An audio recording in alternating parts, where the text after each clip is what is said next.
Hello guys, नमस्कार। आप सभी का स्वागत है अपने channel Shivnath CG Vyapam hub पर। मेरा नाम है विभोर कुमार श्रीवास्तव और आज हम देखने वाले हैं Chhattisgarh CG Vyapam hostel warden exam 2024 के लिए मैथ टेस्ट सीरीज पार्ट 2 है ये इसका, जिसमें हम 25 क्वेश्चन देखेंगे जो पूरा सिलेबस के हिसाब से है। ठीक है, इसका फर्स्ट पार्ट मैं कल अपलोड कर चुका हूँ और डेली एक टेस्ट सीरीज का वीडियो चलेगा, तो आप डेली कंटिन्यू रहिए और अपनी तैयारी कितनी है आपकी मैथ्स की आप ये जरूर चेक कीजिए। तो देखिए, पहला क्वेश्चन क्या है कि एक वृत्त के अंदर एक वर्ग बनाया गया। ठीक है, ये वृत्त हो गया। वृत्त को अपन नाम दे देते हैं ए बी सी डी। ये वृत्त बन गया, सॉरी ये वर्ग बन गया। वर्ग के ऊपर एक वृत्त बनाया, एक वृत्त बनाया, वृत्त के अंदर एक वर्ग बन गया। ठीक है, वर्ग की भुजा की लंबाई वृत्त की त्रिज्या के का क्या अनुपात है। ठीक है, वर्ग की भुजा की लंबाई और वृत्त की त्रिज्या क्या अनुपात है। तो देखो, अपन सबसे पहले एक काम करते हैं, यहाँ पे अपन करते हैं डॉट, ये सेंटर पॉइंट है। ठीक है, त्रिज्या क्या होती है? त्रिज्या जो सर्कल के साइड से टच करते हुए जो बीच में एक लाइन आती है उसको त्रिज्या बोलते हैं। देखो, अगर मैं यहाँ से बनाऊंगा त्रिज्या, अगर तो आप एक चीज नोटिस करो, यहाँ पे बीच में एक ब्लॉक आ रहा है मेरे लिए, तो मैं इसको नहीं बनाऊंगा। मैं ऐसी जगह से त्रिज्या बनाऊंगा जहां से मैं सिंपल सीधा त्रिज्या बना सकूं। तो मैं कहां से बना पाऊंगा? ये सेंटर है, तो मान लो अगर मैं यहाँ से आऊंगा तो ये त्रिज्या बन जाएगा मेरा, ये मेरा त्रिज्या बन जाएगा। ये सर्कल से एक लाइन खींच के मैं सेंटर तक आया हूं तो ये त्रिज्या बन गई ना। एक मिनट, ये त्रिज्या बन गई ना। और देखो, एक चीज आपको पता है कि अगर इसी लाइन को मैं थोड़ा सा और आगे बढ़ा दूंगा तो ये मेरा ये जो वो है स्क्वायर, इस स्क्वायर का वो बन जाएगा विकर्ण, डायगोनल बन जाएगा, विकर्ण बन जाएगा। इसको मैं मान रहा हूं ओ, इस सेंटर को मैं ओ मान रहा हूं। ओ से बी तक हमारा क्या है? त्रिज्या, जो है हमारा आर, है ना। और जब अपन पूरा बी से, यहाँ पे लिख देता हूं, देखो ओ से बी क्या है? ये है हमारा रेडियस, इसका, सर्कल का। लेकिन यहीं पे अगर मैं बी से पूरा सी ले लेता हूं, इस बी से पूरा सी खींच देता हूं एक लाइन, तो ये हमारा डायगोनल हो जाएगा ना, विकर्ण। विकर्ण हो जाएगा किसका? तो ये हो जाएगा वर्ग का, वर्ग का हो जाएगा ना। तो देखो, हमको इसका अनुपात निकालना है। आप एक काम करो, आपको स्क्वायर के,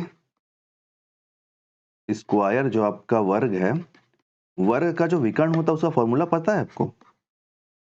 विकर्ण का फॉर्मूला पता है? ये होता है आपका A under root to, A under root to होता है। ठीक है, यहां से जब यहां तक ए अंडर रूट टू है ये पूरा, तो जब मैं इसको आधा कर दूंगा तो यहां तक की वैल्यू आ जाएगी ना। यहां से यहां तक की वैल्यू अगर पूरी ए अंडर रूट टू है, तो अगर मैं इसको आधा कर दूंगा तो हमारा रेडियस आ जाएगा, यहां से यहां तक का वैल्यू। तो ये क्या हो गया? ये हो गया रेडियस। विकर्ण की वैल्यू क्या है पूरी? A under root to. तो रेडियस को क्या करना पड़ेगा? आधा। आधा करने के लिए मैं इसको 2 से डिवाइड कर देता हूँ। ऊपर क्या है देखो, ऊपर ए अंडर रूट टू है, नीचे 2 है। अगर मैं इस 2 को ऐसे लिख सकता हूँ, अंडर रूट, ऐसे लिख सकता हूँ कि नहीं लिख सकता हूँ? आप बताओ।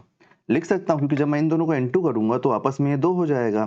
तो एक अंडर रूट टू से एक अंडर रूट टू कटा, तो रेडियस आपका कितना आया? ए बाई अंडर रूट टू। अब बताओ, क्वेश्चन में क्या पूछा है? क्वेश्चन पूछा है वर्ग की भुजा की लंबाई और वृत्त की त्रिज्या। तो वर्ग की भुजा की लंबाई कितनी है? यहां से यहां तक की इसकी भुजा हो गई, इसकी लंबाई कितनी हो गई? अपन विकर्ण लिए है ना ये, तो वर्ग की भुजा क्या है? वर्ग की भुजा है ए। वर्ग की भुजा क्या है? ए। वर्ग की भुजा ए हो गया आपका, ये है ना। जब ये पूरा ए रहेगा तब फॉर्मूला बनेगा ना। ये वर्ग की भुजा है पूरी, वर्ग की भुजा जब ए रहेगी तब तो आपका ये विकर्ण का फॉर्मूला बनेगा, यहाँ से यहाँ तक का ए अंडर रूट टू, है ना। तो देखो, इसका अनुपात हमको किससे निकालना है? रेडियस से। तो रेडियस हम क्या निकाले? रेडियस हमारा यहाँ पे ए अपॉन अंडर रूट टू है। तो देखो, ये ए से ये ए कटा, तो हमारे पास क्या निकल के आया? हमारे पास निकल के आया 1, और यहाँ क्या है? 1 अंडर रूट टू, ये निकल के आया। और जब आप इसको ऊपर भेजोगे यहाँ पे, तो ये हो जाएगा under root two is to 1। तो क्या हो जाएगा हमारा सही आंसर? तो हमारा सही आंसर हो जाएगा ऑप्शन नंबर ए। एक बार और मैं इसको आपको समझा देता हूँ। देखो, ये आपका वर्ग है, वर्ग के ऊपर वृत्त है। जब मैं वर्ग के एक कोने से दूसरे कोने तक एक लाइन खींचता हूँ तो वो हो जाता है हमारा डायगोनल। डायगोनल को आधा कर देता हूँ तो सर्कल के कॉर्नर से लेके 20 तक का एरिया हमारा क्या होता है? रेडियस। तो डायगोनल का फॉर्मूला क्या है? स्क्वायर का, स्क्वायर की चारों भुजा की साइड ए होती है, हमको पता है, सेम होती है। तो उसके विकर्ण का फॉर्मूला क्या होता है? A under root to. उस ए अंडर रूट टू को जब मैं 2 से डिवाइड कर दूंगा तो हमारा रेडियस आ जाएगा। और हमसे क्या पूछा है? भुजा की लंबाई। तो भुजा की लंबाई ए है, स्मॉल ए। तो स्मॉल ए से यहाँ पे अपन स्मॉल ए अपॉन रूट टू कर दिया और काट के हमारा आंसर आ गया, जो हमारा ऑप्शन नंबर ए में है। चलिए नेक्स्ट क्वेश्चन देखते हैं, क्वेश्चन नंबर 2। एक चोर x किलोमीटर प्रति घंटे की चाल से अपनी मोटरसाइकिल चलाता है। 4 घंटे बाद एक पुलिस वाला एक जीप में उसका पीछा करना शुरू करता है और उसे 4 घंटे में पकड़ लेता है। यदि पुलिस वाले की जीप की औसत चाल 40 किलोमीटर प्रति घंटा है तो चोर की मोटरसाइकिल की चाल क्या होगी? 4 किलोमीटर प्रति घंटे में कितनी होगी? अगर मैं बोलूं आपको कि ये क्वेश्चन मैं 1 मिनट के अंदर सॉल्व करके आपको दिखा सकता हूं, तो आप मानोगे कि इतना बड़ा क्वेश्चन है, ये 1 मिनट में कैसे सॉल्व होगा? देखो, हमेशा आप याद रखो कि स्पीड का फॉर्मूला क्या होता है? डिस्टेंस अपॉन टाइम होता है। Speed equal to distance upon time होता है। अब देखो, एक बात बताओ मेरे को, चोर है, ये हुआ, ठीक है। और अगर इसी को मैं स्पीड, अगर ये टाइम ऊपर ले जाऊंगा यहाँ पे, तो स्पीड इंटू टाइम कितना हो जाएगा? डिस्टेंस हो जाएगा, हो जाएगा ना। अब देखो, एक बात बताओ आप मेरे को, यहाँ से यहाँ तक, यहाँ से चोर भागना चालू किया है, भागा भागा भागा भागा भागा भागा भागा, यहाँ तक पहुंचा होगा, ठीक है। और यहीं से यहीं तक की तो दूरी पुलिस वाला ही पूरी किया होगा, क्योंकि पुलिस वाला भी तो भागना चालू किया है ना। तो डिस्टेंस आपकी सेम हो गई, तो डिस्टेंस को अपन इक्वल कर लेते हैं। अब आप एक बात बताओ मेरे को, क्या स्पीड इंटू टाइम है बोला ना? यहाँ पे स्पीड क्या है? देखो, एक्स है स्पीड, टाइम कितना ले रहा है? देखो, एक चोर एक्स किलोमीटर प्रति घंटे की चाल से अपनी मोटरसाइकिल पर भागता है। 4 घंटे बाद पुलिस वाला उसका जीप से पीछा करना शुरू करता है और उसे 4 घंटे में पकड़ लेता है ना।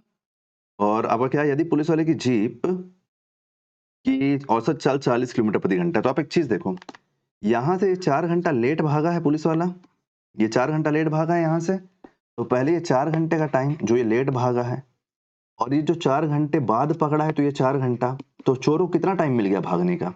8 घंटा मिल गया ना।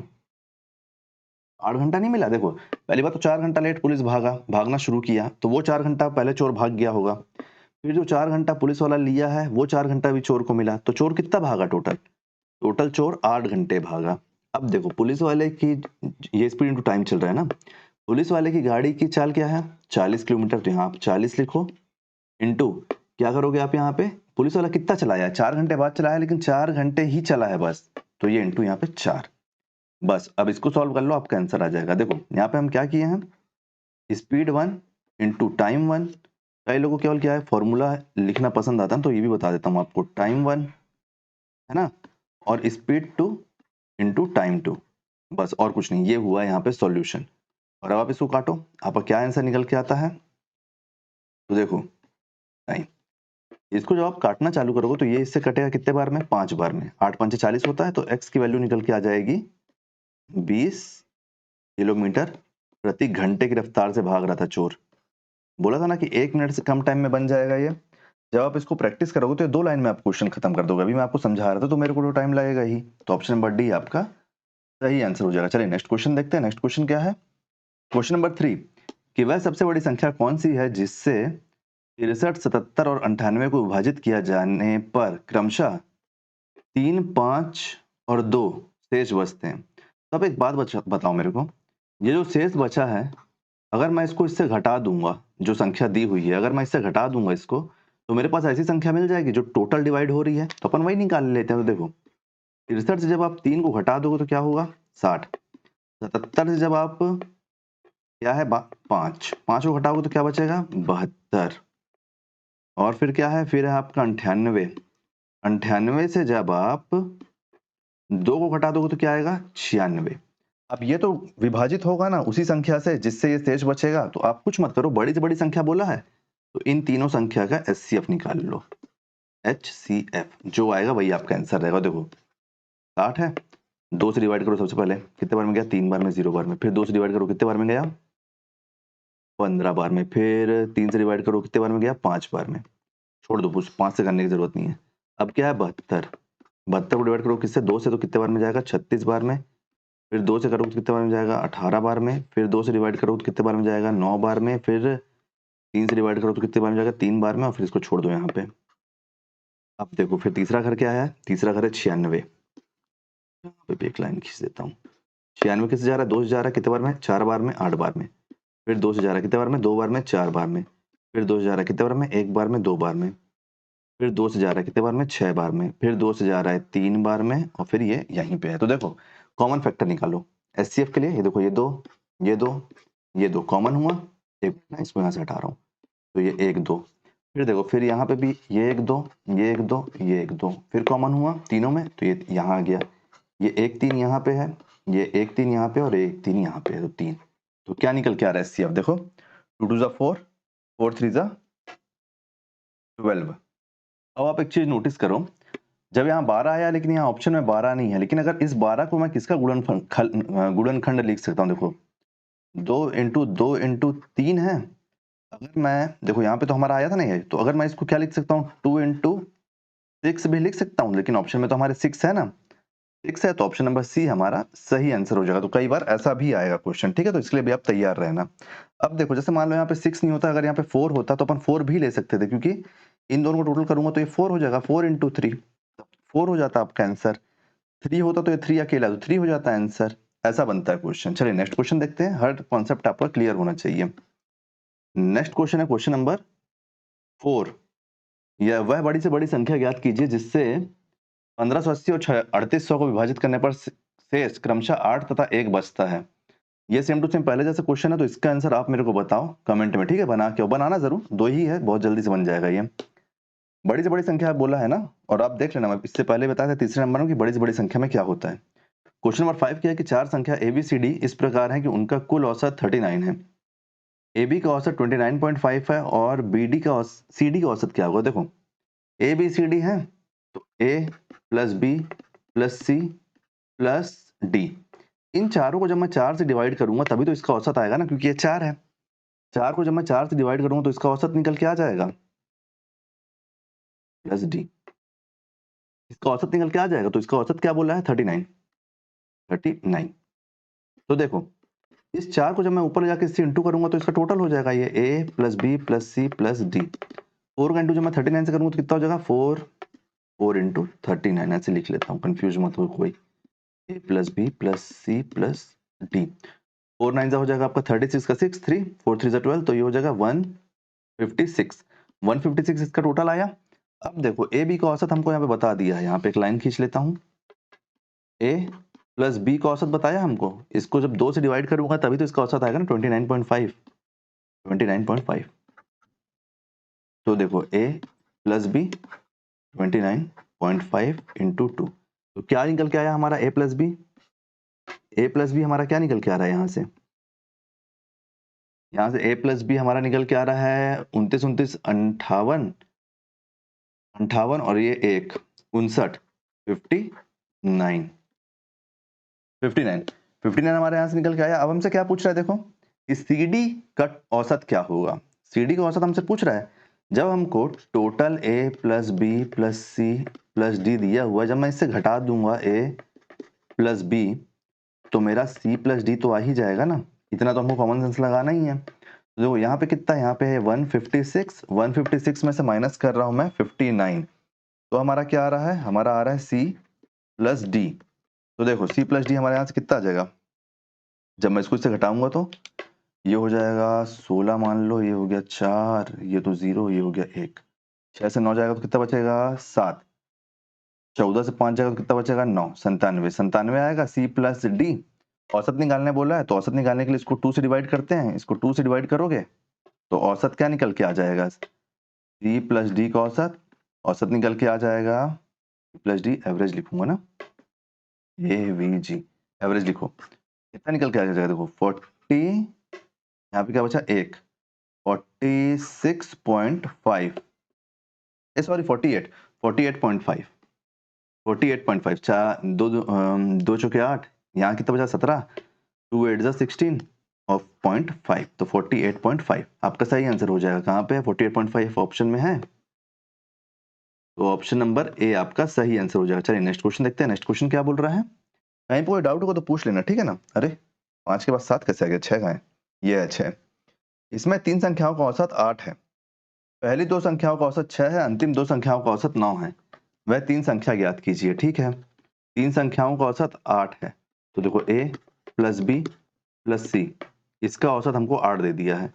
अगर मैं इसको 3 से डिवाइड कर, ये 3 है ना, 3 से जब डिवाइड करूंगा तभी तो ये औसत आएगा, तो इसका टोटल मेरे को यहाँ से कितना मिल जाएगा? a plus b plus C का इंटू 3 प्लस 8 करूंगा तो 24, तो ये a plus b plus C का टोटल हमारे पास 24 आ गया।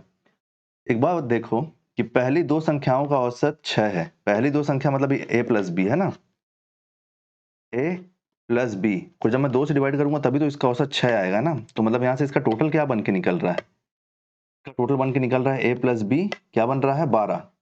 12 ये दो ऊपर आके इससे इंटू होगा ना। इसके बाद क्या बोल रहा है? इसके बाद बोल रहा है कि अंतिम दो संख्याओं का औसत 9 है। अंतिम दो संख्या मतलब बी सी, तो बी और सी इसका औसत बोल रहा है तो मतलब 2 से डिवाइड हुआ है ये, तो कितना है ये 9 है। तो यहाँ से क्या बन के निकला? यहाँ से बन के निकला बी प्लस सी क्या बन के निकला 9 दूनी 18। 9 दूनी 18। तो देखो अब हमारे पास सब हो गया है। ए प्लस बी प्लस सी का टोटल कितना है 24। ए और बी का टोटल कितना है 12, ये 24। ए और बी का टोटल है 12 और बी और सी का टोटल है 18। सारी जानकारी हमारे पास आ गई। तो देखो ए प्लस बी प्लस जो लास्ट का है बी प्लस सी, ये दोनों कितना हो रहा है? तो देखो ये हो रहा है 12 प्लस ये कितना है 18, तो ये दोनों कितना हो गया? ये दोनों हो गया 30। 30 हो गया, लेकिन 30 किसकी वैल्यू है? ये है वैल्यू ए प्लस, अरे एक मिनट, हाँ ए प्लस 2b प्लस सी की वैल्यू है ये 30। अगर मैं इसमें से माइनस कर देता हूं क्या, a प्लस बी प्लस सी जिसकी वैल्यू 24 है यहाँ पे, तो हमारे पास क्या निकल के आएगा? किसकी वैल्यू निकल के आएगी? ये कटेगा ये कटेगा, यहाँ से एक b बचेगा, तो हमारे पास किसकी वैल्यू निकल के आएगी? b की। क्या निकल के आएगी? 6। b की वैल्यू 6 निकल के आएगी। अब देखो b में कहीं 6 है क्या? तो ऑप्शन नंबर डी हमारा सही आंसर हो जाएगा, क्योंकि ऑप्शन नंबर बी में डी में यहाँ पे बी में 6 है। ठीक है, लेकिन अपन ए बी भी निकाल लेते हैं। तो ये बी है ना, देखो कहाँ कहाँ रख लेते हैं वैल्यू। देखो ये है, जैसे यहाँ पे ए बी है, यहाँ पे हमको दिया है ए प्लस बी, सॉरी ए प्लस बी दिया, कितना दिया हुआ है 12। यहाँ मैं बी की जगह अगर 6 रखूंगा और ये 6 जब यहाँ जाके माइनस होगा तो ए की वैल्यू कितनी आ जाएगी? 6। तो ये ए की वैल्यू 6 हो गई। अब और किसकी वैल्यू बोला है? सी, तो ये बी प्लस सी की वैल्यू कितनी दी हुई है? 18। अब यहाँ मैं बी की जगह अगर 6 रखूंगा, 6 इधर जाके माइनस होगा तो क्या होगा? सी की वैल्यू क्या आ जाएगी? 12। तो ये ऑप्शन नंबर डी आपका फुलफिल हो गया ना। ठीक है, चलिए अगला क्वेश्चन देखते हैं। Next question, question number 7। कहीं पे कोई डाउट हो तो पूछ लेना। क्वेश्चन नंबर 7 है कि 72 किलोमीटर प्रति घंटे की रफ्तार से चलने वाली 110 मीटर लंबी रेलगाड़ी को 32 मीटर लंबे पुल पार करने में कितना समय लगेगा? देखो ये एक ट्रेन है, मान लो ये एक ट्रेन है, ये एक कॉन्सेप्ट समझना आप। ठीक है, ये एक ट्रेन है जो कि 110 मीटर लंबी है, 110 मीटर लंबी है। ठीक है, 132 मीटर लंबे पुल को पार करने में, देखो मान लो पुल यहाँ से चालू हो रहा है, यहाँ से लेके यहाँ तक का पुल है, ये कितना है? ये है 132 मीटर।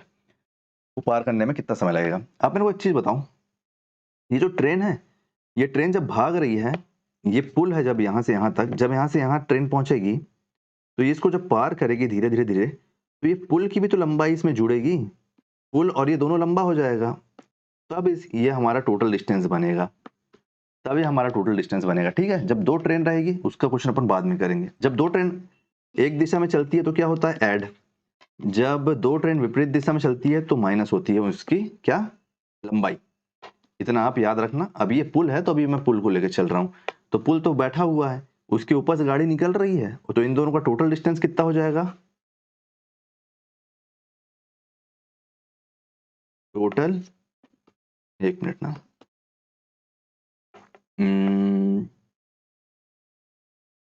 टोटल डिस्टेंस,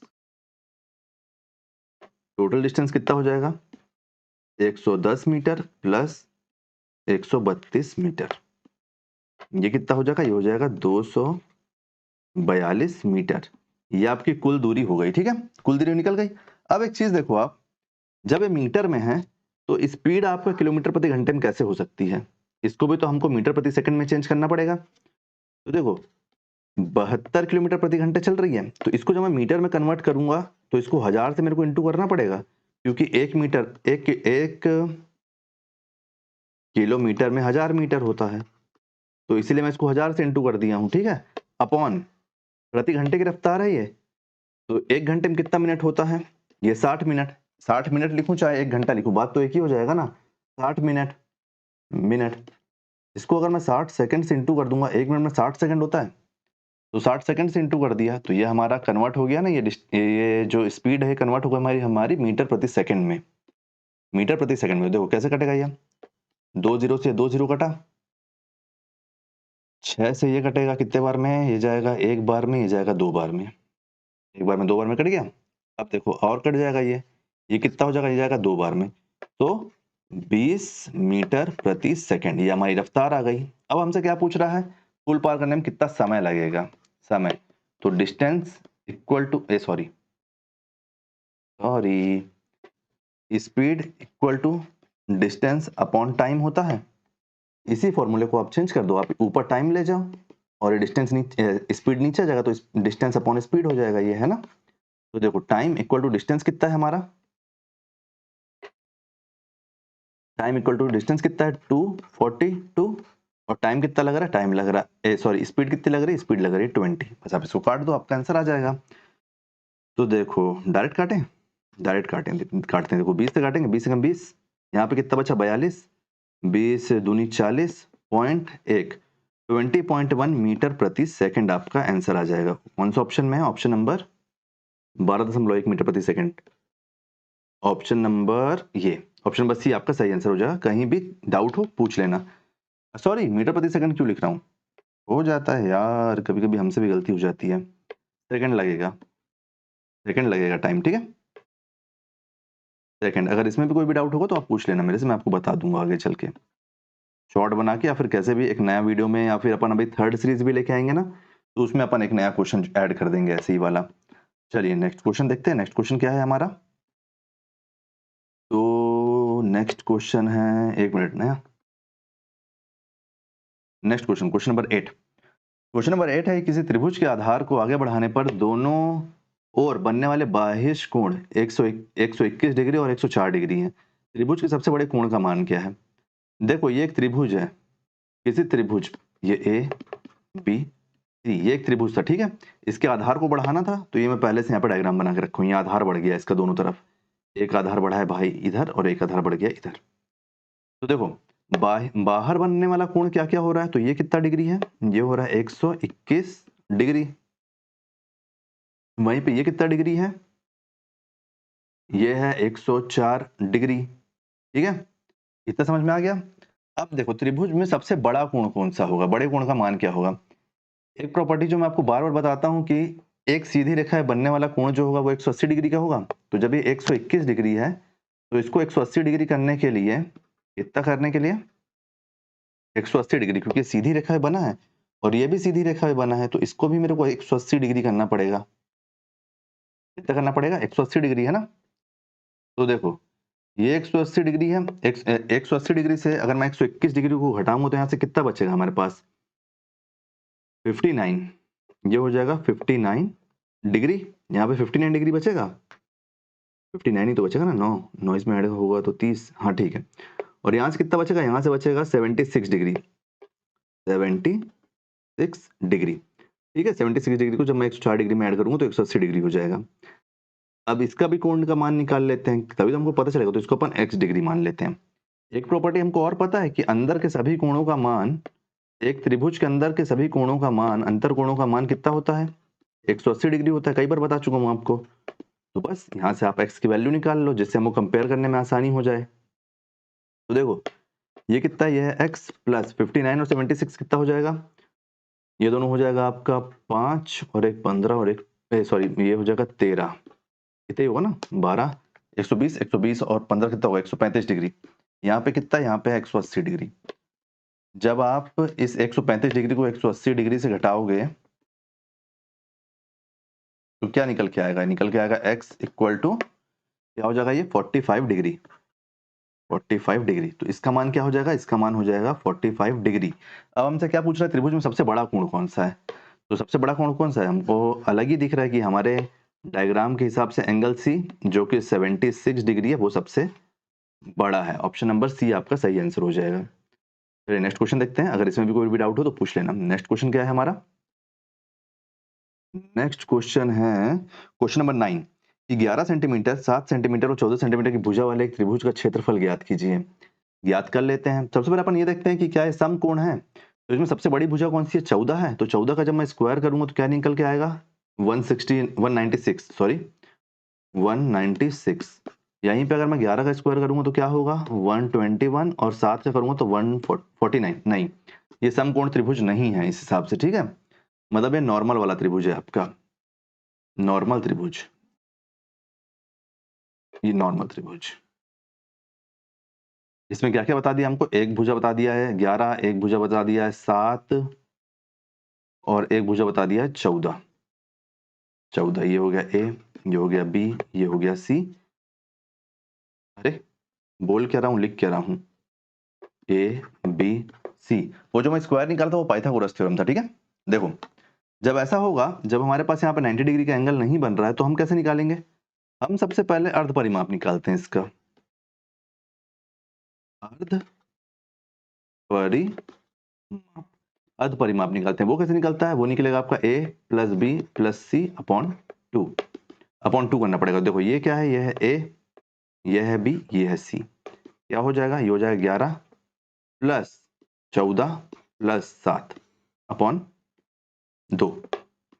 यहां से क्या बना, यहां से बना आपका 15 में 18, 18 और 14 हो गया कितना, 32, 32 बटे 2, क्या हो गया, ये हो गया 16।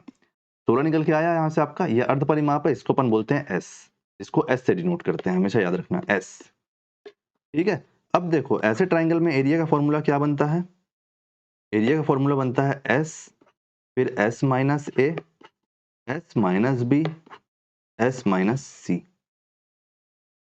अगर ये हमारा पाइथागोरस में सेट हो जाता और हमारा एंगल मैच हो जाता तो हमारा 90 डिग्री हो जाता, तब कौन सा लगता, तब लगता हाफ, तब लगता हमारा half into height into length, sorry height और लेंथ तो एक ही होता है, हाइट इंटू बेस, ठीक है। लेकिन अभी ये वाला फॉर्मूला लगा, हीरो फॉर्मूला। तो देखो एक मिनट ना, इसको हीरो फॉर्मूला ही बोलते हैं, ठीक है, कभी कोई बोले तो कंफ्यूज मत होना, हीरो फॉर्मूला, ठीक है। ये अंडर रूट एस की जगह क्या आ जाएगा, एस की जगह आ जाएगा 16, फिर ये एक 16 है, 16 माइनस ए होगा तो क्या है 11, फिर क्या है 16 माइनस बी है तो क्या हो जाएगा 14, फिर क्या है 16 माइनस सी है तो क्या हो जाएगा 7। अब देखो अब क्या है अंदर, 16 इंटू 5 इंटू 2 इंटू 11 रूट में। अब देखते हैं कि अपन बाहर क्या क्या निकाल पा रहे हैं यहां से, यहां से मैं बाहर क्या क्या निकाल सकता हूं, इसको और शॉर्ट में लिख लेते हैं। 16 को अपन तोड़ते हैं अगर तो 16 क्या हो जाएगा, 16 हो जाएगा 2 इंटू 2 इंटू 2 इंटू 2 है ना, इंटू 5 इंटू 2 इंटू 11। इस रूट से क्या क्या बाहर आ जाएगा, अब देखो ये हटेगा यहां से, एक मिनट ना, ये 11 है, तो देखो ये एक पेयर बन रहा है, ये एक पेयर बन रहा है, और कोई पेयर बन रहा है, 11 और 5 को मैं और तोड़ सकता हूँ किसी चीज में, कहीं कुछ गड़बड़ हुआ है क्या, देखो तो,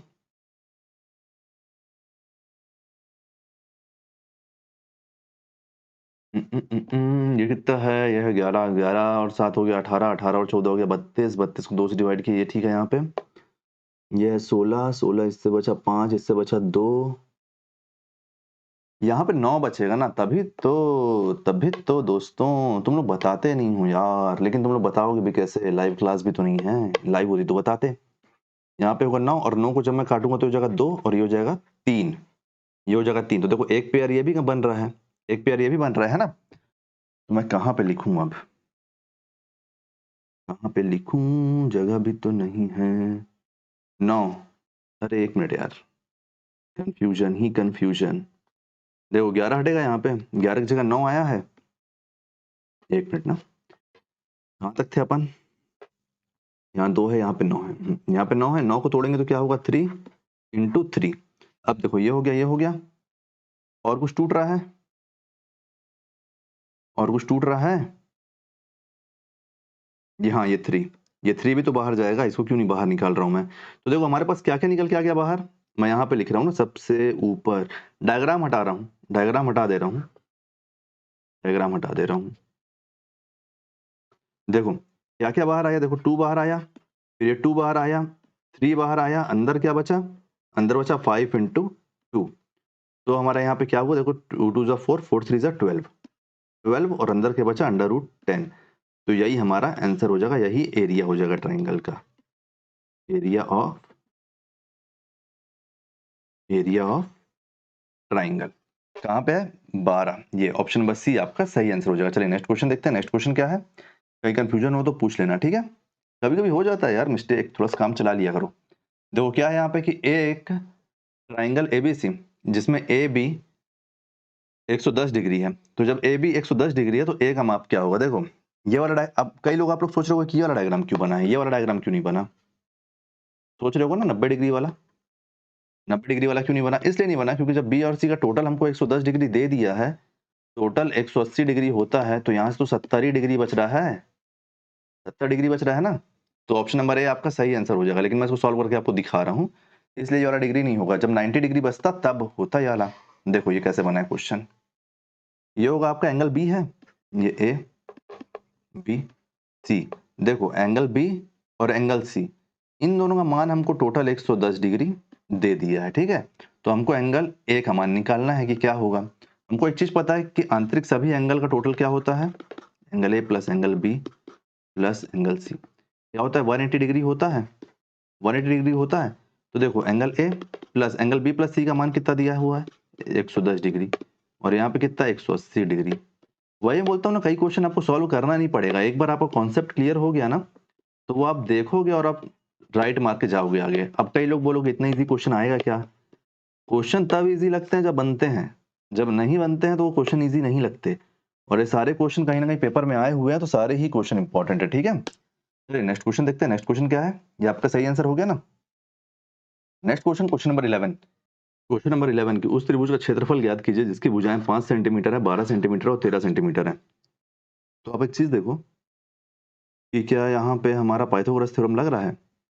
तो लग रहा है। देखो जो सबसे बड़ी भुजा है, जब मैं इसका स्क्वायर करता हूँ तो क्या आएगा? 169 आएगा, और इक्वल टू जो दो बाकी जो दो भुजा है उसका स्क्वायर करने से इसका बराबर हो रहा है क्या? देखो 5 का स्क्वायर कितना हो जाएगा? 25, प्लस 12 का स्क्वायर कितना हो जाएगा? 144। तो ये 169 इक्वल टू 169 हो रहा है। तो हो रहा है जब, तो मतलब ये पाइथागोरस थ्योरम लग रहा है। पाइथागोरस थ्योरम का लगने का मतलब कि ये एंगल क्या है? 90 डिग्री में बन रहा है ये ट्राइंगल, समकोण त्रिभुज है ये, ठीक है? ये 90 डिग्री हुआ। अब हमको क्या क्या पता है यहाँ पे कि जो सबसे बड़ी भुजा ये हमारा हो जाएगा क्या? क्या हो जाएगा ये? अरे यार क्या बोलते हैं इसको इंग्लिश में, हिंदी में बोल बोल के मैं भूल गया हूँ। टाटा जो भी बोलते हैं यार, कर्ण बोलते हैं इसको हिंदी में, ठीक है? ये हो जाएगा आपका लंब। लंब कितना हो जाएगा? लंब हो जाएगा 12, और आधार कितना हो जाएगा? आधार हो जाएगा 5। लंब और आधार में आप कुछ भी कर सकते हो क्योंकि उसी का तो टोटल आपका ये हो रहा है ना, कर्ण।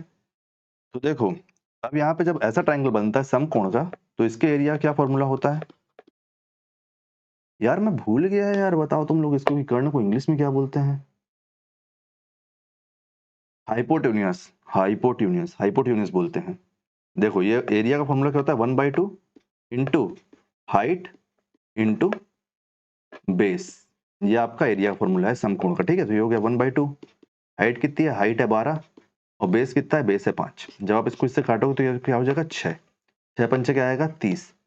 तो 30 वर्ग सेंटीमीटर आपका सही आंसर हो जाएगा। तो ऑप्शन नंबर, कौन सा ऑप्शन? ऑप्शन नंबर सी आपका सही आंसर हो जाएगा। ऑप्शन नंबर सी आपका सही आंसर हो जाएगा। चलिए नेक्स्ट क्वेश्चन देखते हैं। Question number 12। क्वेश्चन नंबर 12 है कि एक कार एक निश्चित दूरी को 50 किलोमीटर प्रति घंटे की चाल से 8 घंटे में तय करती है, ठीक है?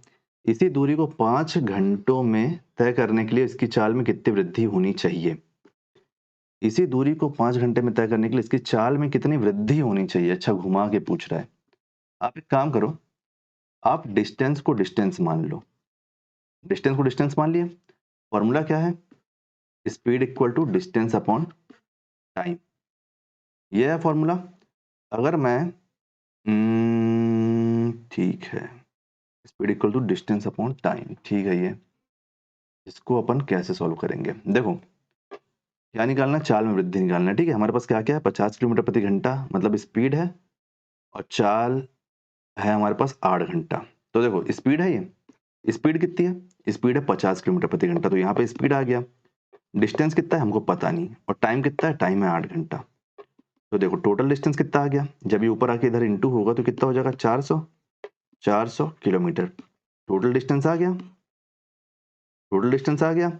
अब देखो इस टोटल डिस्टेंस 400 किलोमीटर प्रति 400 किलोमीटर को पूरा कर 5 घंटे में अगर पूरा करना है तो कितने की चाल चलानी पड़ेगी, कितने की चाल से चलना पड़ेगा? तो इसको चलना पड़ेगा 80 किलोमीटर प्रति घंटे की चाल से, 80 किलोमीटर प्रति घंटा की चाल से चलना पड़ेगा। देखो 80 यहाँ ऑप्शन में है, जल्दी जल्दी में अपन 80 मार देते, लेकिन हमसे क्या पूछ रहा है, कितनी वृद्धि करनी पड़ेगी पूछ रहा है, चाल में कितनी वृद्धि करनी पड़ेगी, है ना। तो अपन क्या करेंगे, ये 80 है किलोमीटर प्रति घंटा है, पहले कितना किलोमीटर प्रति घंटा था, 50 किलोमीटर प्रति घंटा, इन दोनों का डिफरेंस कितना है, 30 किलोमीटर प्रति घंटा हमारा सही आंसर हो जाएगा कि पहले 50 किलोमीटर प्रति घंटे से चल रहे थे, अब हमको 80 किलोमीटर प्रति घंटे से चलना पड़ेगा। तो ऑप्शन नंबर सी हमारा सही आंसर हो जाएगा कि 30 किलोमीटर प्रति घंटे से हमको इसकी रफ्तार को बढ़ाना पड़ेगा। चलिए नेक्स्ट क्वेश्चन देखते हैं, क्वेश्चन नंबर 13।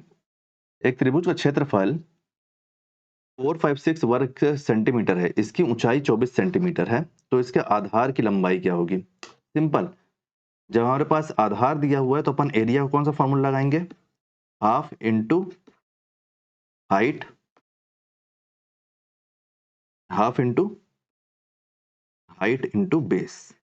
बस एरिया कितना दिया हुआ है, एरिया कितना दिया हुआ है 456, यहाँ पे क्या है हाफ, और इसकी ऊंचाई कितनी दी हुई है 24, आधार पूछना है तो ये बेस। काटना चालू करो, काटना चालू करो, 2 से जाएगा ये, एक मिनट ना, 2 से जाएगा ये 12 बार में, 12 से ये कितने बार में जाएगा, 12 चौके 48, 12 तिहाई 36, 12 तिहाई 36, अब यहाँ क्या बचा 96, 96, 12 अट्ठे 96, 38, तो बेस हमारा कितना हो जाएगा 38 centimetre, 38 centimetre. Option number D हमारा सही आंसर हो जाएगा। चलिए नेक्स्ट क्वेश्चन देखते हैं, क्वेश्चन नंबर 14। 5 क्रमागत सम संख्या, पहली सम संख्या मान लो x, दूसरी के लिए क्या करना पड़ेगा x+2, तीसरी के लिए क्या करना पड़ेगा x+4, इसी में बढ़ाते जा रहे हैं क्योंकि सम बोला है तो यहाँ से आप सम सम बढ़ाते जाओ।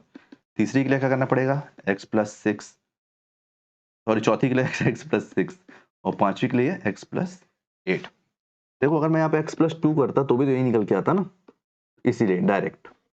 देखो इन इसका औसत क्या बोल रहा है 40 सेंटीमीटर, इन सब का टोटल कितना हो रहा है, इन सब का टोटल कितना हो जाएगा, देखो 1 2 3 4 5, 5 है 5x प्लस यहाँ से कितना हो रहा है 10, 10 और 14 सॉरी 6, 6 और 14 कितना हो जाएगा 20, कितने हैं 5, तो 5x प्लस 20, ये किस 5 से डिवाइड हुआ होगा तभी तो इसका औसत आया होगा ना कितना 40।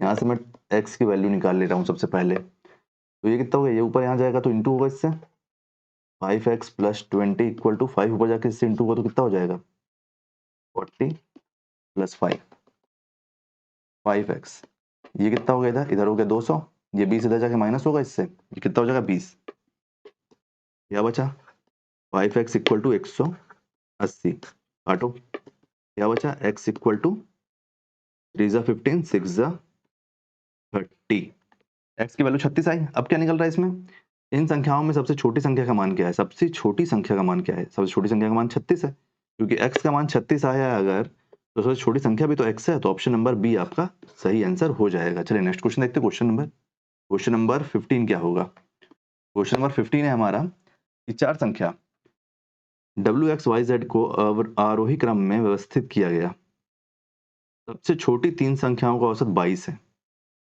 जबकि सबसे बड़ी तीन संख्याओं का औसत 28 है। आंकड़ों का पारस ज्ञात कीजिए। कर लेते हैं, XYZ WXYZ है, इसको आरोही क्रम में जमाया गया, ठीक है, आरोही क्रम अपन अपने लिए मान लेते हैं क्योंकि हमको XYZ आसान पड़ता है ना, WXYZ अपन इसी को मान लेते हैं जो हमारा क्रम में है। सबसे छोटी तीन संख्या, तो वो जो तीन संख्या होगी उनका औसत क्या बोला है 22, ये जो तीन संख्या है इनका औसत बोल दिया है 22 है। छोटी तीन संख्या का औसत क्या बोला है 22, तो अगर मैं 22 में 3 का इंटू कर दूंगा, क्योंकि 3 से जब इसको डिवाइड किए होगे संख्या को तभी तो इसका औसत निकला होगा ना, तो क्या आ जाएगा 66। अब क्या बोल रहा है, जबकि सबसे बड़ी तीन संख्याओं का औसत 28 है, बड़ी तीन संख्या औसत कितना है 28, इसको भी 3 से इंटू कर दो, क्या हो जाएगा ये हो जाएगा आपका 84 हुआ। अब देखो यहाँ पे खेल क्या हो रहा है, आंकड़ों में पारस ज्ञात कीजिए। पारस बोलने का मतलब क्या हो जाता है, जो सबसे बड़ी संख्या जो सबसे छोटी संख्या उसे गैप बोल रहा है, ठीक है। लेकिन हमारे पास यहाँ 4 संख्या है, जो 2 संख्या हमारे पास बची है उसका वैल्यू क्या है हम में से किसी को नहीं पता है। तो आप कुछ मत करो, आप चुपचाप इसी का वो निकाल दो डिफरेंस, इसी का डिफरेंस निकाल दो। तो इसका डिफरेंस निकालो, क्या बचेगा, इसका डिफरेंस निकालोगे तो आपके पास आ जाएगा 18 आ जाएगा, और यही हमारा सही आंसर हो जाएगा। ऑप्शन नंबर बी हमारा सही आंसर हो जाएगा। चलिए नेक्स्ट क्वेश्चन देखते हैं, कहीं पे कोई डाउट होगा तो पूछ लेना। 3 संख्याओं का बोला था ना, तो 3 संख्या का औसत अपन ऊपर निकाल लिए, बड़ी संख्या का औसत नीचे निकाल लिए, ठीक है। अब आंकड़ों का पारस बोला है, मतलब हमको इसका डिफरेंस निकालना है, तो ये हमारा डिफरेंस आ गया 18। चलिए नेक्स्ट क्वेश्चन देखते हैं। नेक्स्ट क्वेश्चन क्या है, क्वेश्चन नंबर 16 कि 10 वर्षों में एक निश्चित धनराशि किसी साधारण ब्याज से स्वयं की दुगनी हो जाएगी। आप ये मान लो कि प्रिंसिपल क्या है, एक्स। 10 वर्ष बाद 10 वर्ष बाद 10 वर्ष बाद वो स्वयं की दुगनी हो जाएगी, मतलब अमाउंट क्या हो जाएगा 2x, क्योंकि प्रिंसिपल में ही तो प्रिंसिपल को लेके वो दुगनी हो रही है ना, 2x हो गई। तो मतलब 10 वर्ष का साधारण ब्याज कितना मिला इसको, 10 वर्ष का साधारण ब्याज कितना मिला, 2x से x घटाओगे तो क्या बचेगा x, तो साधारण ब्याज क्या बचा x, amount 2x, principal x। कुछ मत करो, क्या बोला है हमसे, किस साधारण ब्याज से बोला है ना, तो देखो ऐसा ही हुआ। सिंपल साधारण ब्याज का फॉर्मूला क्या होता है, P into R into T upon 100। तो देखो एस आई की जगह आप क्या रखोगे x, प्रिंसिपल की जगह क्या रखोगे x, ये r, टाइम कितना दिया है, टाइम दिया हुआ है 10 अपॉन, तो ये 1 0 से 1 0 कटा, ये x से x कटा, यहाँ पे क्या है, यहाँ पे है 1। जब ये नीचे वाला 10 ऊपर जाएगा, जब ये नीचे वाला 10 ऊपर जाएगा क्रॉस मल्टीप्लिकेशन में, तो यहाँ 10% ही तो आपका r हो जाएगा, यहाँ पे r जो बचा है। तो इसका सही आंसर क्या हो जाएगा, इसका सही आंसर हो जाएगा 10, कि 10% के ब्याज से 10% के ब्याज से कोई अमाउंट अपने आप को 10 वर्ष में डबल हो जाएगा, दुगना हो जाएगा। चलिए देखते हैं नेक्स्ट क्वेश्चन क्या है, क्वेश्चन नंबर 17 कि 4 वर्ष के लिए 5000 तथा 5 वर्ष के लिए 4000 की जमा राशियों पर साधारण ब्याज की एक समान वार्षिक दर होने पर कुल 2400 रुपए ब्याज प्राप्त हुआ है, तो वार्षिक ब्याज की दर ज्ञात कीजिए। देखो कुछ मत करो, सीधे सीधे देखो, आप क्या करो, ये 2400 है, ये 2400 साधारण ब्याज मिला, कुल बोल दिया ना, क्योंकि पहले का हमको क्या अमाउंट बताया है 5000, कितने वर्ष के लिए, 4 वर्ष के लिए, ये हो गया रेट हमको नहीं बताया है, इसी से तो साधारण ब्याज निकला होगा इसके अंदर वाला, प्लस दूसरा क्या है 4000, सॉरी कितने वर्ष के लिए, 5 वर्ष के लिए, रेट तो सेम ही रहेगा क्योंकि कंपेयर किया है ना। ये हो गया रेट, एक रेट यहाँ हो गया, यहाँ पे क्या आ गया 100, दोनों का टोटल यहाँ से जान गए ना आप, क्यों, क्योंकि आपका फॉर्मूला है ना यहाँ पे साधारण ब्याज equal to P into R into T upon 100। तो चलो काटना चालू करो, देखो इसको काटेंगे अपन इससे, तो ये 2 जीरो कटा, ये 2 जीरो से काटे 2 जीरो कटा। अब क्या बन रहा है हमारे पास, यहाँ बच रहा है 2400, यहाँ क्या बच रहा है, यहाँ बच रहा है 200 R, प्लस यहाँ क्या बच रहा है, यहाँ भी बच रहा है 200 R, 200 R बच रहा है, तो टोटल कितना हो गया, टोटल ये 2400 है इक्वल टू 200 R कितना हो गया 400 R, 2 जीरो से 2 जीरो कटा, 4 से कितने बार में कटेगा 6 बार में, तो 6% हमारा रेट हो जाएगा, 6% हमारा रेट हो जाएगा। तो ऑप्शन नंबर सी हमारा सही आंसर हो जाएगा, ऑप्शन नंबर सी हमारा सही आंसर हो जाएगा। चलिए नेक्स्ट क्वेश्चन देखते हैं। नेक्स्ट क्वेश्चन कौन सा है, क्वेश्चन नंबर 18 कि इसका ये जो 3 हमको दिया हुआ है संख्या, इसका हमको मासा निकालना है, मासा मतलब HCF। जब भी ऐसा क्वेश्चन आएगा ना, अगर HCF पूछा बोला है तो ऊपर वाले का अपन HCF निकालेंगे, ऊपर HCF निकालेंगे, नीचे LCM निकालेंगे, और जब अगर हमको LCM पूछा है तो ऊपर वाले का LCM निकालेंगे, नीचे वाले का HCF निकालेंगे। तो मतलब जो पूछा है उसको ज्यादा वैल्यू देना है, ठीक है। तो देखो ऊपर वाले का HCF हमको निकालना है, तो क्या क्या है, देखो 34 है, 34 को 2 से डिवाइड करो, क्या होगा 17, आगे तो किसी से जाएगा नहीं। दूसरा कितना है 85, 85 को 3 से तो नहीं कर पाएंगे, 5 से डिवाइड करो, 5 से डिवाइड करोगे तो क्या होगा, 5 एकम 7, ठीक है। फिर क्या है आपका 68, 68 तो 2 से होगा, 2 से करो 3 से होगा, ये 8 से होगा, सॉरी 3 से होगा और किससे होगा, 9 से होगा, अरे यार 3 से होगा और 4 से होगा, फिर किससे होगा 2 से, फिर करोगे तो 1 से होगा, 7 से होगा। अब देखो एचसीएफ के लिए क्या होना पड़ता है कि तीनों का कॉलम, तीनों का कॉमन रहना चाहिए, ठीक है।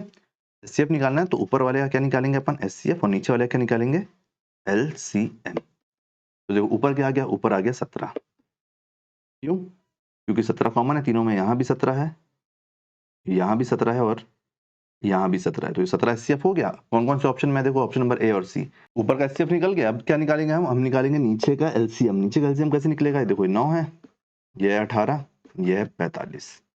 काटना चालू करो एक तरफ से, सबसे पहले किससे कट रहा है, 2 से कट रहा है, 2 से क्या कट रहा है, 18 कट रहा है, ये हो गया 9, ये हो गया 9, ये हो गया 45।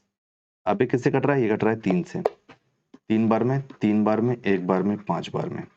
अब किससे कट रहा है, 3 से कट रहा है, 1 बार में, 1 बार में, और ये 5 बार में। देखो 2 3 6, 6 3 2 3 6, 6 3 18, 18 और 18 5 90। तो यहाँ से क्या निकल के आ जाएगा, 90। तो 17/90 आपका सही आंसर हो जाएगा, ऑप्शन नंबर सी आपका सही आंसर हो जाएगा। चलिए नेक्स्ट क्वेश्चन देखते हैं। नेक्स्ट क्वेश्चन है क्वेश्चन नंबर 19। 9.5% वार्षिक साधारण ब्याज दर पर 6 साल के लिए निवेश किए गए धन पर अर्जित ब्याज 456 था, तो निवेश की गई राशि क्या है। सिंपल, देखो सिंपल इंटरेस्ट कितना बता दिया, 456 इक्वल टू प्रिंसिपल कितना है हमको निकालना है, इनटू कितना टाइम दे दिया है, 6 साल, और रेट क्या बोल रहा है, रेट बोल रहा है 9.5, 9.5 अपॉन 100। कैसे निकाले, सिंपल सा फॉर्मूला है ना, SI equal to principal into rate into time upon 100, इस फॉर्मूले से निकालें, ठीक है। तो देखो पॉइंट है, पॉइंट को काटे, क्या हुआ यहाँ पे 10। अब अगर उसको काटना चालू, 5 से काटने, 5 से कटेगा कितने बार में, ये क्या जाएगा 1 बार में, ये जाएगा 9 बार में, होगा ना यार, 1 बार में और 9 बार में ही जाएगा ना, हाँ। ये कितने बार में जाएगा, ये जाएगा 2 बार में, 2 से ये कितने बार में जाएगा, 3 बार में। अब 3 से मैं इसको काटने की कोशिश करूँ, हाँ कट जाएगा, 3 से उसको काटेंगे, 3 एकम 3, 3 पंचे 3 दूनी, ठीक है, 19 8 8 9 72 2। हाँ देखो ये 8 बार में कट जाएगा, 19 से 8 बार में कट जाएगा ये, 19 से 8 बार में कट जाएगा ये। तो देखो यहाँ पे क्या बचा हमारे पास, 100 ऊपर गया, यहाँ पे 100 ऊपर गया, 100 से इसका इंटू 8 का, तो ये कितना हो गया 800 इक्वल टू पी। तो मतलब प्रिंसिपल कितना हो गया, प्रिंसिपल हो गया हमारा 800। ऑप्शन नंबर सी हमारा सही आंसर हो जाएगा। चलिए नेक्स्ट क्वेश्चन देखते हैं, क्वेश्चन नंबर 20। क्वेश्चन नंबर 20, एक कर्मचारी का वेतन 10% बढ़ाया गया और उसके बाद 10% कम कर दिया गया, उनके वेतन में कितना परिवर्तन हुआ। ऐसे क्वेश्चन के लिए एक चीज याद रखो कि x plus y plus x y upon 100, इसका स्क्रीनशॉट ले लो, क्योंकि वो आपको मानना नहीं पड़ेगा, फिर 100 1000 वो सब नहीं मानना पड़ेगा। देखो 10% बढ़ाया है पहले, तो यहाँ पे आप लिख दो 10, बढ़ाया है तो प्लस, फिर क्या हुआ है, कम कर दिया है, तो ये प्लस है, लेकिन कम किया तो -10 प्लस। अब यहाँ पे क्या है, देखो बढ़ाने के लिए 10 प्लस और घटाने के लिए 10 माइनस अपॉन 100। खोलो इसको, ये कितना हुआ 10, ये कितना हो जाएगा -10, ये कितना हो जाएगा -100, माइनस और ये प्लस का इंटू को तो 100 होगा और साइन चेंज हो जाएगा, ये नीचे कितना हो जाएगा 100। तो देखो ये माइनस ये प्लस कट गया, पहले यहाँ का सॉल्व करना रहता है, ठीक है, सामने का। यहाँ का क्या हुआ, ये भी इससे कटा 1, तो -1। अब ये -1 है, मतलब 1% की हानि हुई है, 1% की हानि हुई है, ये -1% है तो 1% की हानि हुई है, तो ऑप्शन नंबर सी आपका सही आंसर हो जाएगा। चलिए नेक्स्ट क्वेश्चन देखते हैं। Next question, question number 21।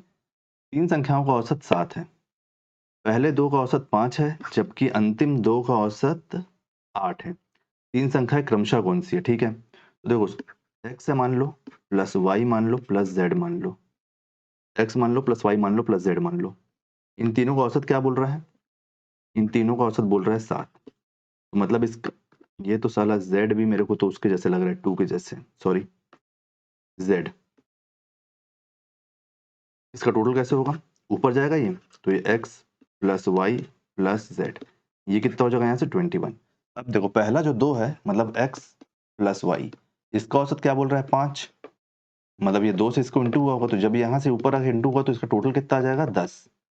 Last का जो 2 है उसको क्या है y और z, ये भी जब 2 से डिवाइड होगा तब इसका औसत आया होगा, क्या आया होगा 8, तो ये भी ऊपर इंटू होके आएगा तो क्या हो जाएगा 16 इसका टोटल। तो इन दोनों का टोटल कितना हो रहा है, इन दोनों का टोटल हो रहा है, इन दोनों का टोटल हो रहा है आपका x प्लस, देखो 2y है ना ये, तो 2y प्लस 1z है, z इक्वल टू कितना हो रहा है 26। ये हुआ। जब इससे मैं इसको इस, देखो यहाँ पे हमारे पास x y z की वैल्यू है और यहाँ पे हमारे पास 2y वाले की वैल्यू है, देखो x plus 2y plus z कितना है 26, इससे घटा दो आप x plus y plus z, minus करो तो देखो ये कैंसिल हुआ, ये कैंसिल हुआ, एक मिनट, देखो ये कैंसिल हुआ, ये कैंसिल हुआ, यहाँ से क्या बचा, यहाँ से बचा y, और यहाँ पे क्या है, यहाँ पे है 21, और यहाँ से क्या बचा, यहाँ से बचा 5, तो मतलब y की वैल्यू कितनी आ रही है 5, y की वैल्यू 5 कहाँ पे, देखो x y z में, ऑप्शन नंबर सी हमारा सही आंसर हो जाएगा। लेकिन अपन आगे और सॉल्व कर लेते हैं इसको।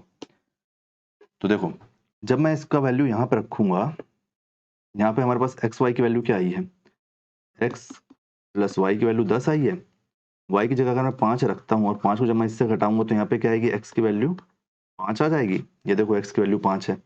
उसी प्रकार जब यहाँ पे क्या है, y प्लस जेड की वैल्यू 8 है और ये y की जगह अगर मैं 5 रखता हूँ, z है ना ये, 5 रखता हूँ, इसको इधर ले जाके इससे, सॉरी एक मिनट, 8 नहीं 16 है ये इसकी वैल्यू, 8 नहीं 16 है इसकी वैल्यू, 16 है टोटल, और जब मैं इसे 5 को घटाऊंगा तो यहाँ से क्या निकल के आ जाएगा, 11 निकल के आ जाएगा, तो ये 5 5 11 हमारा सही आंसर हो जाएगा। चलिए नेक्स्ट क्वेश्चन देखते हैं, कहीं कोई डाउट होगा तो पूछ लेना। क्वेश्चन नंबर 22, एक कार 16,000 की खरीदी, एक कार 16,000 में खरीदी गई है, इसका मूल्य 10% के हिसाब से कम हो रहा है, 2 साल के बाद मूल्य क्या बचेगा। देखो कोई फॉर्मूला वगैरह नहीं, 16,000 है,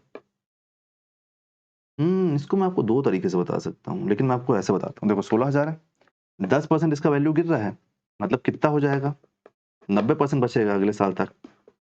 2 बार हो रहा है, 2 साल हुआ है लगातार, 2 साल के बाद पूछा तो फिर ये 10% से घटेगा तो क्या होगा 90%। बस काटो इसको, 1 2 3, 1 2 3, ये 1 0 कटेगा यहाँ पे। अब देखो ऊपर क्या बच रहा है, ऊपर बच रहा है यहाँ पे हो गया 18, 18 नहीं है 180 बटे 180 इंटू 16, 180 इंटू 16 क्या आ जाएगी वैल्यू, ये हो जाएगा 0, ये हो जाएगा 6 8 जा 48 का 8 4 6 1 जा 6 1 0, हाँ ठीक है, ये यहाँ पे हुआ और यहाँ पे क्या हो जाएगा, यहाँ पे हो जाएगा, नहीं नहीं नहीं एक मिनट, कहीं पे एक मिनट ना, एक मिनट एक मिनट, देखो 6 है, 6 से पहले 0 का इंटू हुआ 0, 6 8 जा 48 का 8 4 6 1 जा 6 6 1 जा 6, फिर एक उसमें बढ़ेगा तो 10, ये 1080 हुआ इंटू,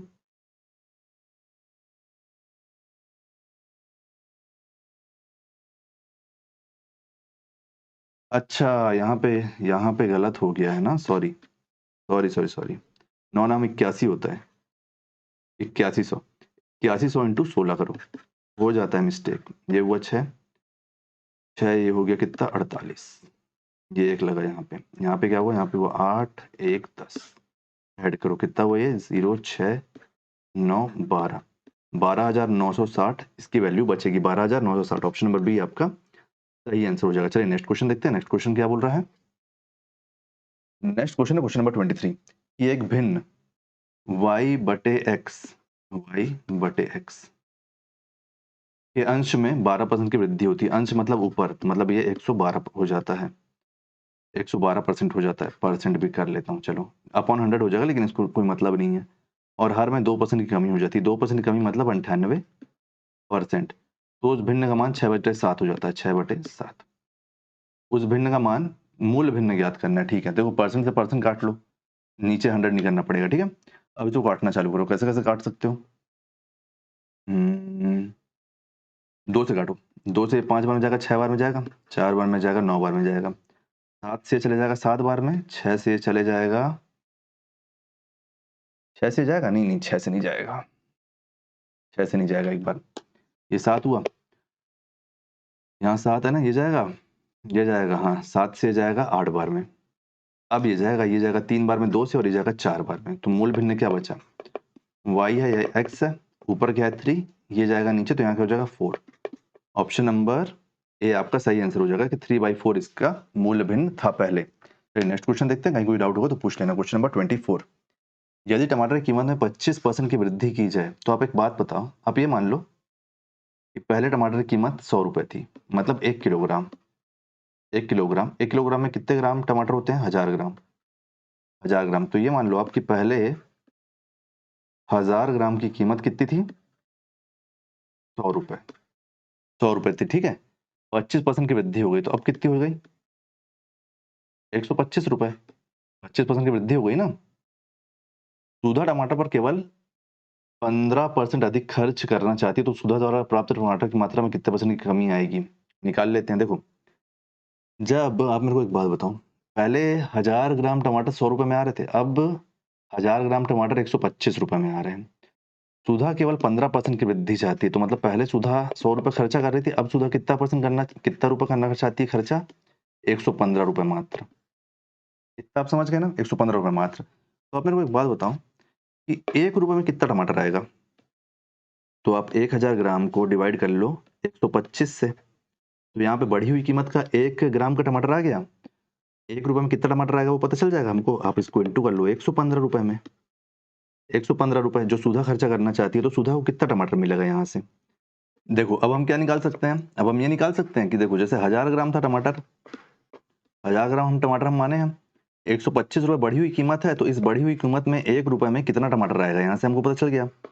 सुधा 115 रुपए खर्चा करना चाहती है, तो 115 से इसको इंटू कर दो, तो हमारा ये निकल के आ जाएगा कि सुधा को कितना टमाटर मिलेगा। क्योंकि यहाँ से हमको ये पता चल रहा है ना कि 1 रुपए में कितना टमाटर मिल रहा है, उसको अपन इंटू कर दिए 115 से। तो चलो देख लेते हैं, इसको आप डिवाइड करो, ये जाए 25 से डिवाइड करो, 25 से जाएगा 5 बार में, ये जाएगा 25 से 4 बार में, 40 बार में, फिर ये हो गया यहाँ से 8 आएगा ना। अब इसका इससे इंटू कर लो, 8 5 से 40 का 0 4, 8 1 जा 8, 8 चौके 12, 2 1, 8 एकम 8, 1 9, 920 ग्राम। 920 ग्राम टमाटर मिलेगा सुधा को। अब एक चीज बताओ आप मेरे को, पहले 1000 ग्राम मिल रहा था, इस 1000 ग्राम में से कितना कम हो गया सुधा के लिए? 80 ग्राम कम हो गया। 80 ग्राम, ये 80 ग्राम किस में कम हुआ है? 1000 ग्राम में। 1000 ग्राम में, परसेंट के लिए 100। ये देखो 1 2 3, 1 2 3, 3 0 कटा, कितना परसेंट? 8% कम टमाटर अब सुधा को मिलेगा। जो पहले 100% मिलता था, उसमें से अब 8% कम सुधा को टमाटर मिलेगा, मतलब 92% टमाटर सुधा को मिलेगा। ऑप्शन नंबर सी इसका सही आंसर हो जाएगा। चलिए नेक्स्ट क्वेश्चन देखते हैं। नेक्स्ट क्वेश्चन क्या बोल रहा है? क्वेश्चन नंबर 25, कहीं कोई डाउट होगा तो पूछ लेना, ठीक है। क्वेश्चन नंबर 25 कि त्रिभुज एबीसी में एडी कोण ए का समद्विभाजक है, तो इसको मान लो आप ए, इसको मान लो बी, इसको मान लो सी। ये एडी इसका समद्विभाजक हो गया, ठीक है। ए बी 8.4 सेंटीमीटर, ये ए बी है, ये है 8.4 सेंटीमीटर। ए सी 5.6 सेंटीमीटर, ए सी है 5.6 सेंटीमीटर। डी सी है 2.8 सेंटीमीटर, डी सी है 2.8 सेंटीमीटर, ठीक है। अब देखो बीसी की लंबाई हमको बताना है। अब आपको मैं एक चीज बता रहा हूँ, देखो जब आप कंपैरिजन करोगे ना, ये ए बी है, समद्विभाजक हो गया, मतलब ये एक ट्राइंगल हो गया, ये एक ट्राइंगल हो गया, ये ट्राइंगल 1 हो गया, ये ट्राइंगल 2 हो गया ना। जो इसकी दो भुजा है, ये समद्विभाजक किया है, तो मतलब ये बराबर होगा। तो ए बी इक्वल टू क्या लिख लो यहाँ पे आप? ए सी, क्योंकि ये दोनों बराबर है। अब इसका बेस भी बराबर होगा, जब दो ट्राइंगल बराबर, तो यहाँ पे क्या आ जाएगा? यहाँ पे आ जाएगा बी डी और यहाँ पे आ जाएगा डी सी। अब इसकी वैल्यू रखो, ए बी की जगह क्या आ जाएगा? 8.4, नीचे क्या है? B D. ए सी की जगह क्या आ जाएगा? 5.6, नीचे क्या आ जाएगा? 2.8। पॉइंट से पॉइंट कट गया, पॉइंट से पॉइंट कट गया, ये जाएगा इससे 2 बार में, 2 बार में गया। बी डी इधर चला जाएगा ऊपर, यहाँ पे क्या है? 8.4 अपॉन 2, पॉइंट कट हो, यहाँ 0 आ जाएगा, इक्वल टू बी डी। ये बी डी की वैल्यू आ गई। जब आप इसको इससे काटोगे तो क्या बचेगा यहाँ पे? यहाँ पे आपके पास आएगा बी डी इक्वल टू चौके 40, चौके 40, फिर पॉइंट लगाऊंगा तो 0 होगा, सॉरी 20 चौके 80, पॉइंट लगाऊंगा तो 0, 4.2। बीडी की वैल्यू यहाँ पे 4.2 आई। हमको क्या निकालना है? बीसी। बीसी, बीसी कैसे बना है? बीसी बना है बी, एक मिनट, बीसी कैसे बना है? बीसी बना है बी डी प्लस डीसी से। बीडी प्लस डीसी से बना है, तो बीडी कितना है? बीडी है 4.2, DC कितना है? DC है 2.8। कैसे हुआ? यहाँ 6 और ये 7 सेंटीमीटर, 7 सेंटीमीटर की वैल्यू आ गई। ऑप्शन नंबर डी आपका सही आंसर हो गया। ठीक है, कहीं पे भी कोई भी डाउट होगा तो आप पूछ लेना। 25 क्वेश्चन पूरे कंप्लीट हो गए। इसका पहला पार्ट मैं पहले अपलोड कर चुका हूँ, उसको जरूर देख लेना। डेली एक पार्ट आएगा टेस्ट सीरीज का, तो उसको देखना, उससे आपको आपकी तैयारी का आंकलन हो जाएगा। वीडियो अगर पसंद आया तो वीडियो को लाइक कीजिए, वीडियो को शेयर कीजिए। आने वाले वीडियो के लिए चैनल बने रहिए। ज्योमेट्रिक क्लासेस अलग से भी चल रही हैं, उन सबका डिस्क्रिप्शन में मैं आपको लिंक दे दूंगा, तो आप उनके प्लेलिस्ट को चेक कर लेना। आने वाले वीडियो के लिए चैनल बने रहो, चैनल को सब्सक्राइब करो। Thank you.